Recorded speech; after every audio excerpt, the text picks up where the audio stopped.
Ağcabədi rayonu Hindar qəsəbəsi Xanoğlan Həsənov adına 2 saylı tam orta məktəbində anarxiya hökm sürür.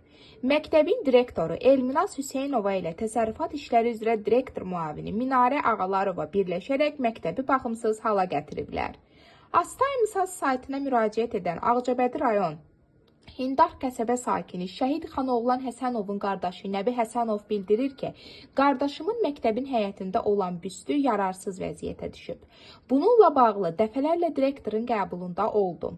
Mənim şikayətlərimə məhəl qoymadığını gördükdən sonra mediada işıqlandırdım. Bundan sonra təcili hərəkətə keçdi. Elminaz Hüseynova və Minarə Ağalarovanın birləşərək texniki işçilərin maaş kartını alaraq hər il 6 ayın maaşını mənimsəməsi ilə bağlı səs yazısına aydınlıq gətirmək üçün hörmətli direktorla əlaqə saxlasaq da suallarımız cavabsız qaldı.